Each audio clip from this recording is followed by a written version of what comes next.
빌립보서 성경 강해 4장입니다. 낙주, 주를 즐거워함. 돼지 첫째, 같은 마음을 품으라 1절에서 3절. 둘째, 항상 기뻐하라 4절에서 7절. 셋째, 도덕적 열매를 맺으라 8절에서 9절.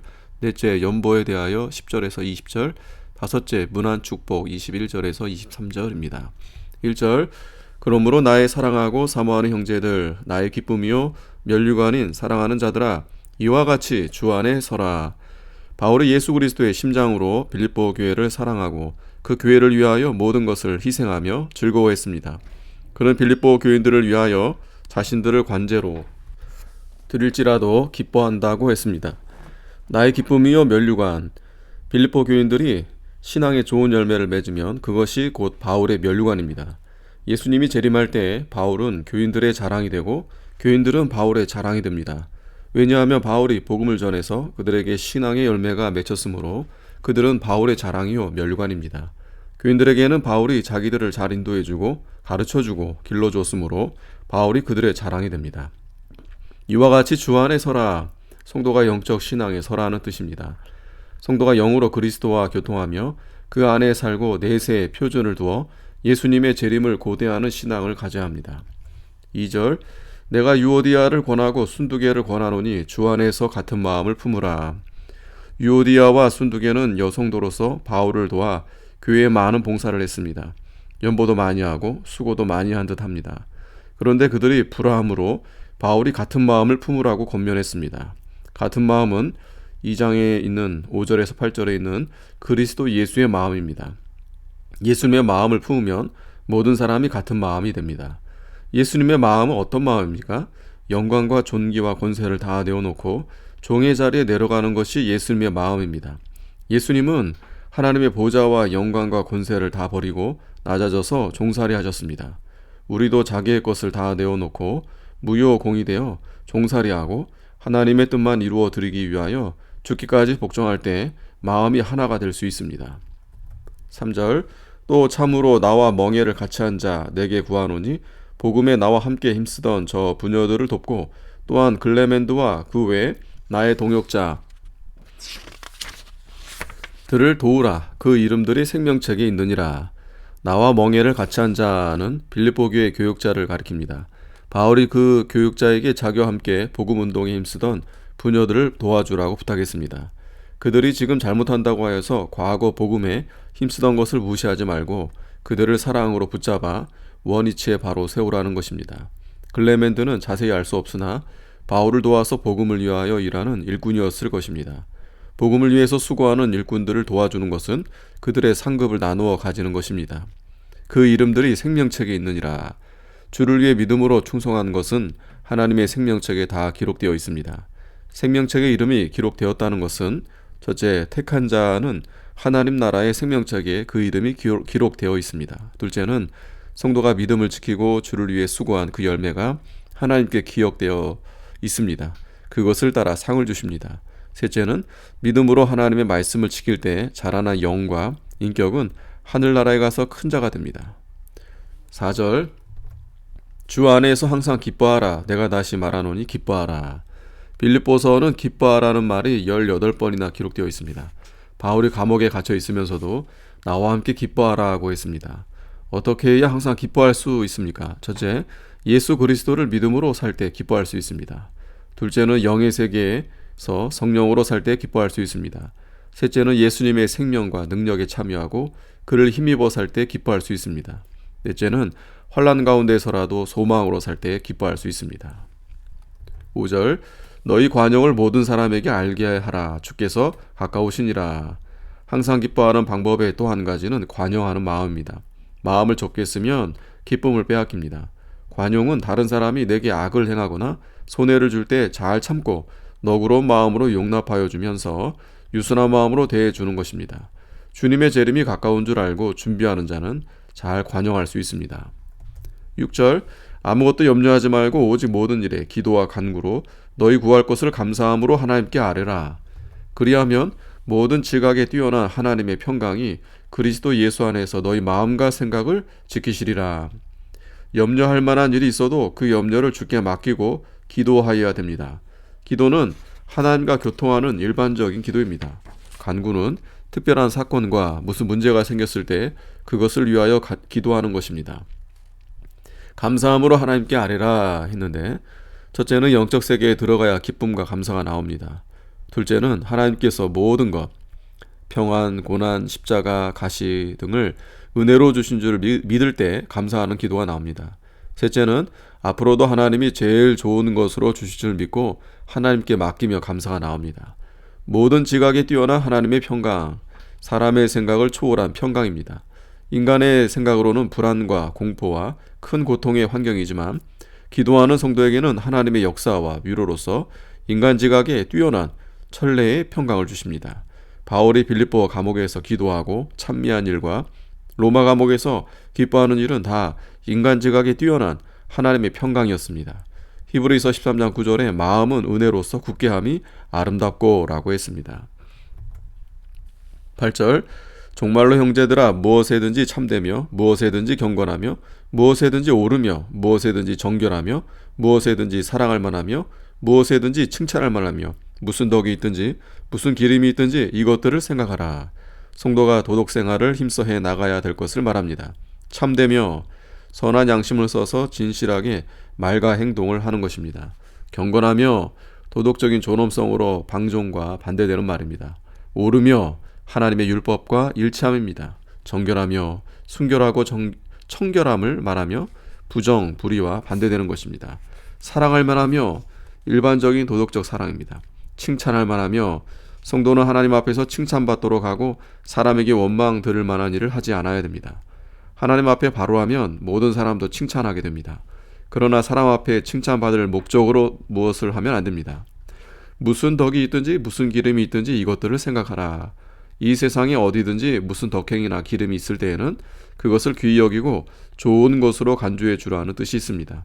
비록 불신사에 그런 덕이나 기름이 있어도 관과하거나 무시하지 말고 간주해 주라는 것입니다.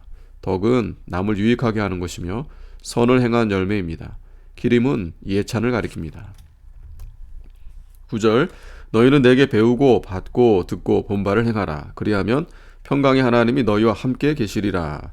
빌립보 교인들이 바울을 통하여 바른 복음, 바른 진리, 또 생명의 말씀을 많이 배우고 듣고 받았습니다. 참된 생명의 말씀을 받고 성령으로 행할 때 영혼이 자라나고 하나님의 역사와 심령의 평강이 커집니다. 이것은 곧 평강의 하나님이 함께 계시는 증거입니다. 아무리 귀한 말씀을 들어도 행치 아니하면 모래 위에 지은 집과 같아서 홍수가 날 때 무너지고 맙니다. 10절, 내가 주 안에서 크게 기뻐함은 너희가 나를 생각하던 것이 이제 다시 싹이 남이니 너희가 또한 이를 위하여 생각은 하였으나 기회가 없었느니라. 빌립보 교인들이 바울을 도와줄 마음을 가지고 있으면서도 전에는 그러한 기회가 없었으나 이번에 연보를 하여 도와주었습니다. 이것은 대단히 귀한 일입니다. 빌립보 교인들이 물질로 바울을 도와준 것은 바울뿐만 아니라 주님을 기쁘시게 하는 향기로운 제물입니다. 바울이 그 돈을 기뻐한 것이 아니고 그들이 바울을 생각함과 신앙의 열매가 맺힌 것을 기뻐한 것입니다. 11절, 내가 궁핍함으로 말하는 것이 아니라 어떠한 형편이든지 내가 자족하기를 배웠노니 내가 비천에 처할 줄도 알고 풍부에 처할 줄도 알아 모든 일에 배부르며 배고픔과 풍부의 궁핍에도 일체의 비결을 배웠노라. 바울이 자족하기를 배워 항상 만족하고 감사하는 생활을 했습니다. 바울은 풍부할 때에도 감사하며 만족하였고 궁핍할 때에도 감사하고 만족했습니다. 일체의 비결을 배웠노라. 바울이 풍부하거나 궁핍하거나 거기에 제재를 받지 않고 항상 믿음으로 감사하며 만족하는 생활을 했습니다. 이것이 참된 신앙입니다. 성도가 풍부할 때에는 감사하지만 궁핍할 때에는 원망한다면 그것은 믿음이 아닙니다. 성도는 환경이나 육신 생활에 제재를 받지 말고 언제나 자족하기를 배우며 감사하는 생활을 해야 합니다. 사람들은 물질이 풍부해지면 복을 받았다고 생각하여 하나님께 감사하지만 궁핍하여 배고프면 낙심하고 하나님을 원망하는 경우가 많습니다. 잠언 30장 8절에 곧 허탄과 거짓말을 내게서 멀리하옵시며 나로 가난하게도 마옵시고 부하게도 마옵시고 오직 필요한 양식으로 내게 먹이시옵소서. 혹 내가 배불러서 하나님을 모른다 여호와가 누구냐 할까 하오며 혹 내가 가난하여 도적질하고 내 하나님의 이름을 욕되게 할까 두려워함이니이다. 이 기도는 인간의 연약성을 나타낸 기도입니다. 인간이 되게 너무 가난하거나 너무 부유할 때에는 믿음을 잘 지키지 못합니다. 그러나 바울은 그러한 것을 다 초월하여 가난하고 궁핍할 때나 부유하고 풍부할 때에도 여전히 신앙을 지켜 나가는 비결을 배웠습니다. 물질의 제재를 받는 신자는 유괴에 속하여 신령한 것을 감당치 못할 신자입니다. 우리 성도가 풍부할 때에나 궁핍할 때에나 거기에 제재를 받지 않고 믿는 일을 잘해야 합니다. 대접을 받든지 핍박을 받든지 다른 사람이 알아주든지 몰라주든지 여전히 믿음을 지켜 나아가야 참된 신앙입니다. 우리는 어려운 가운데서도 영적인 낙을 누리면서 생명의 길을 걸어 나가야 합니다. 환경의 지배를 받아 믿는 일을 못하는 것은 신앙이 어리고 육에 속한 증거입니다. 성도에게 궁핍과 핍박과 여러 가지 혼란이 오는 것은 우리로 하여금 일체의 비결을 배우게 하려는 것입니다. 그러므로 멸시와 천대를 받고 궁핍한 환경에 있을지라도 평안한 마음으로 믿음을 지키고 왕이나 총리와 같은 높은 자리에서 모든 것이 풍성하다고 할지라도 하나님만 사랑하고 기도에 힘쓰며 모든 사람을 섬기는 믿음을 가져야 합니다. 13절 내게 능력 주시는 자 안에서 내가 모든 것을 할 수 있느니라. 내게 능력 주시는 자 안에서 모든 것을 할 수 있다고 믿는 것은 산 믿음이며 할 수 없다고 생각하는 것은 죽은 믿음입니다. 우리가 성경대로 순종하면 이것도 할 수 있고 저것도 할 수 있으며 모든 것을 할 수 있습니다. 그리스도 예수 안에서는 모든 것을 할 수 있으나 예수님 밖에서는 아무것도 할 수 없습니다. 능력 주시는 자 안에서란 무슨 뜻입니까? 첫째, 하나님이 하시는 대로 이용당하면 모든 것을 다 할 수 있습니다. 하나님이 구원 역사를 이루어 가시는데 그 일을 순종하면 다 할 수 있습니다. 둘째는 성경대로 하나님의 뜻대로 하는 일은 다 할 수 있습니다. 하나님의 말씀은 생명이요 능력이기 때문에 그 길로 걸어가면 모든 것을 다 할 수 있습니다. 셋째는 주의 능력을 힘입어 하는 것은 다 할 수 있습니다. 하나님의 능력은 무한하심으로 그 능력으로 하는 것은 모든 것을 다 할 수 있습니다. 하나님의 능력은 천지 만물을 창조하신 능력입니다. 그러므로 하나님이 하시는 것은 막을 자가 없고 대적할 자가 없습니다. 하나님이 친히 큰 능력으로 일해 나가시는 것을 막는 것은 계란으로 돌을 치는 것과 같습니다. 하나님이 생명을 건져내고 교회를 세워 나가며 구원 역사를 이루어 나가심으로 그 일에 우리가 순종만 하면 하나님의 만능이 나타납니다. 그리하여 되지 못할 만한 일도 되게 해주시고 실패할 것 같아도 성공이 되고 죽을 것 같아도 살게 됩니다. 내게 능력 주시는 자 안에서 내가 모든 것을 할 수 있다는 것을 믿고 순종하면 하나님이 만능으로 심판할 자를 심판하고 세워 나갈 자를 세워서 그 일을 이루어 나가게 하십니다. 하나님이 배후에서 역사하여 이루어 나가는 하나님의 구원운동을 성도가 순종하면 복을 받고 거역하면 망합니다. 하나님의 구원운동은 사람의 힘으로 하는 것이 아니고 하나님께서 친히 그 능력으로 해 나가시는 것이기 때문에 사람은 거기에 이용당하고 순종만 하면 됩니다.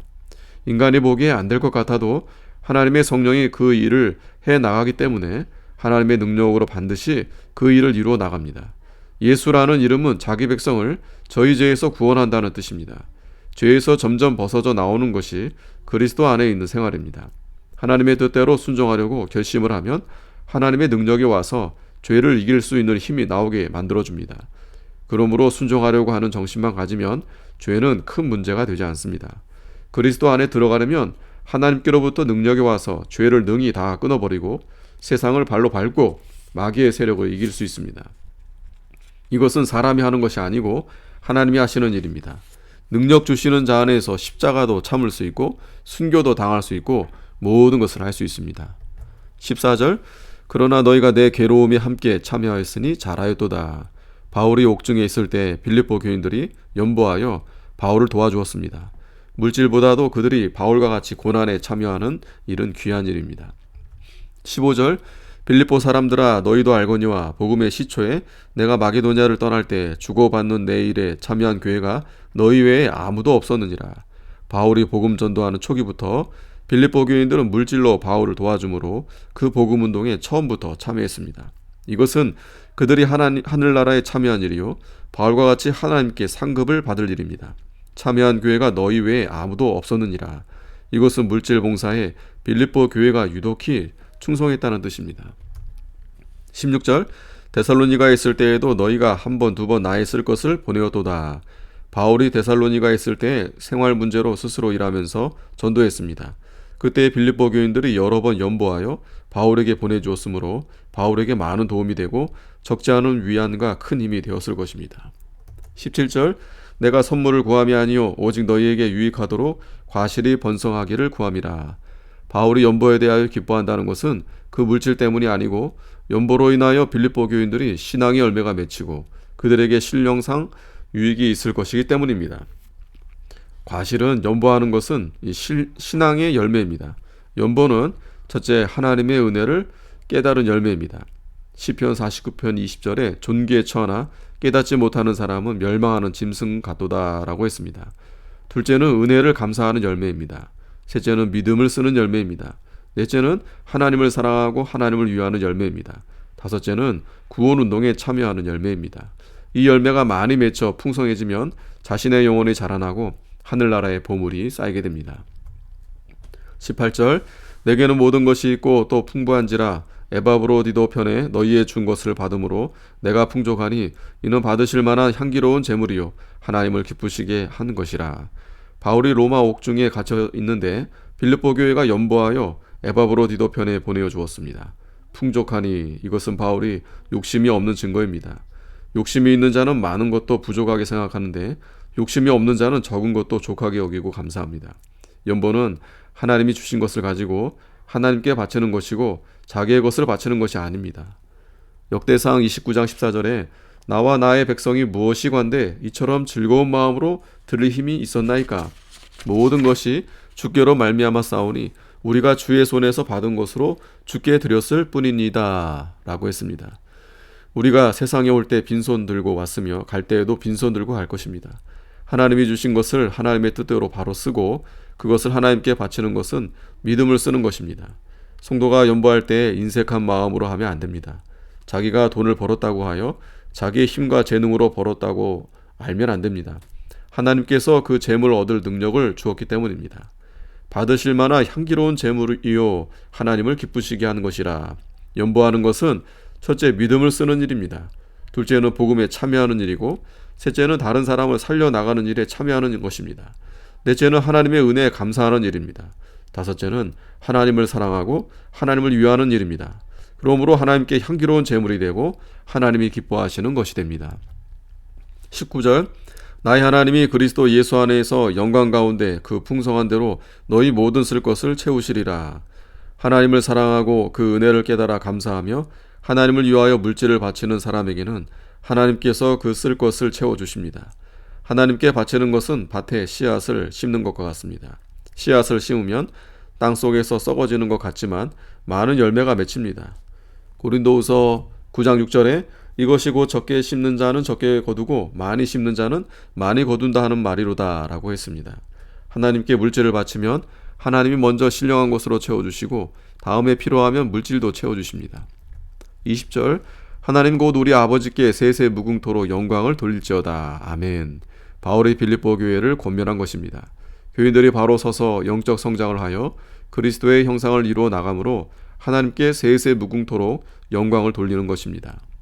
21절 그리스도 예수 안에 있는 성도에게 각각 문안하라. 나와 함께 있는 형제들이 너희에게 문안하고. 성도가 서로 문안하고 신앙으로 교제하며 화평을 도모하는 것은 하나님의 아들의 본성과 본분입니다. 22절 모든 성도들이 너희에게 문안하되 특별히 가이사 집 사람 몇이니라. 모든 성도들이 우리는 몇 사람에게만 문안하지 말고 모든 성도가 모든 성도에게 문안하는 것을 배워야 합니다. 가이사 집 사람 중 몇이니라. 가이사 집은 가이사 왕가를 가리키는데 복음이 벌써 가이사 왕족에게까지 들어갔습니다. 그들이 믿고 모든 성도에게 문안하는 것은 특별한 일이었습니다. 왜냐하면 그들은 믿을 수 없는 환경에서 하나님의 특별한 은혜와 간섭으로 믿었기 때문입니다. 23절 주 예수 그리스도의 은혜가 너희 심령에 있을지어다. 심령은 중생한 영과 마음이 합한 것을 말합니다. 심령 속에 언제나 그리스도의 은혜가 있는 것이 중요합니다. 우리 심령 속에 예수 그리스도의 은혜가 있다고 하면 모든 것을 믿음으로 승리할 수 있습니다. 그러므로 우리는 예수 그리스도를 심령에 모시고 그와 교통하며 그 은혜 속에서 살기를 힘써야 합니다. 아멘.